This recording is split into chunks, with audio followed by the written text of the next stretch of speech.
கள்ளக்குறிச்சி விவகாரம் மற்றும் ஆம்ஸ்ட்ராங் கொலை வழக்குகளில் சிபிஐ விசாரணை தேவை என இந்து முன்னணி மாநில தலைவர் கடேஸ்வரா சுப்பிரமணியம் தெரிவித்துள்ளார்.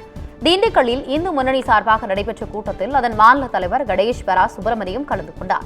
பின்னர் செய்தியாளர்களிடம் பேசிய அவர், நாள்தோறும் 1 முதல் 2 கொலைகள் நடந்து வருவதாக, தமிழகத்தில் சட்டம் ஒழுங்கு மிகவும் மோசமாக உள்ளதாகவும், ஆலங்குச்சி ரவுடிகளுக்கு பின்புலமாக உள்ளதாகவும் கூறினார். கள்ளக்குறிச்சி விவகாரம் மற்றும் ஆம்ஸ்ட்ராங் கொலை வழக்கில் சிபிஐ விசாரணை தேவை என்றார். சட்ட ஒழுங்கு ரொம்ப மோசமாக இருக்குது. காங்கிரஸினுடைய மாவட்ட தலைவர் வெட்டி கொல்லப்பட்டிருக்கார். பாட்டாளி மக்கள் கட்சி சேர்ந்தவங்களை வெட்டப்பட்டிருக்காங்க. அதிமுக கட்சி சேர்ந்தவங்களை வெட்டப்பட்டிருக்காங்க.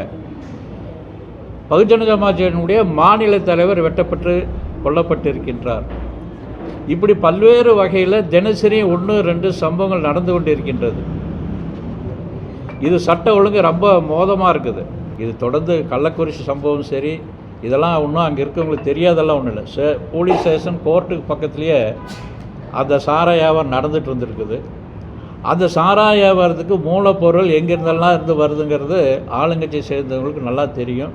அவங்களுடைய சாராய ஆலையிலிருந்து தான் ஆளுங்கட்சியை சேர்ந்த சாராய ஆலை நடத்தக்கூடுங்கிறது தான் மூலப்பொருள் வருதுன்னு சொல்கிறாங்க.